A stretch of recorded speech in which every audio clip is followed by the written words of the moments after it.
He promised dreams, but I got bankruptcy. Nobody warned me. My little bakery was my absolute world, you know? I poured my entire heart and soul into every single flaky croissant, every beautifully decorated cake. Then Mr. Sterling waltzed in, this incredibly wealthy investor, all smiles and promises of expansion. He seemed so genuine.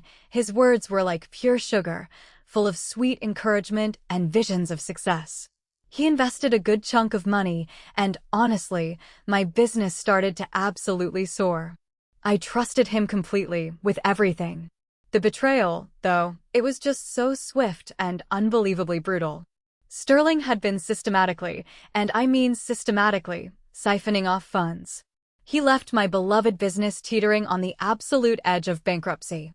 He had shamelessly used my dreams, my hard work, as a mere stepping stone for his own greedy gain. The heartbreak was just immense. That crushing feeling of being completely used, it was a bitter, bitter pill to swallow. I lost it all. But as I was sadly cleaning out the dusty, now empty shop, I stumbled upon a hidden stash of my grandmother's old, tattered recipe cards.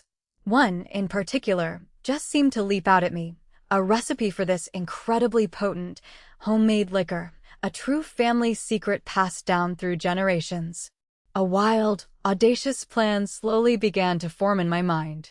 Sterling, bless his heart, absolutely adored my custom desserts, especially any with a little kick. So, I reopened my bakery. Not for profit, oh no, but for pure, unadulterated revenge.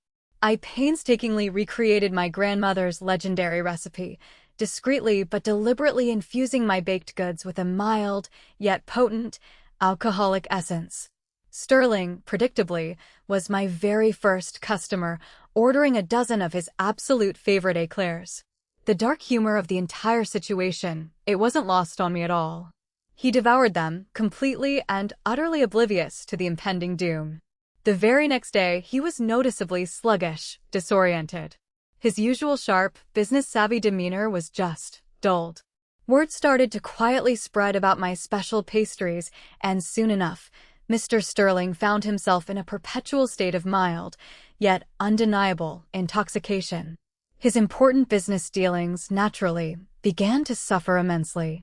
He never, ever made the connection. He never suspected the sweet, sweet revenge that was being served in every single delectable bite. My bakery thrived again, not from Sterling's tainted investment, but from my own sheer resilience, and that deeply satisfying knowledge that justice, served warm with a generous side of creamy custard, had finally, beautifully, been delivered. It tasted better than any pastry,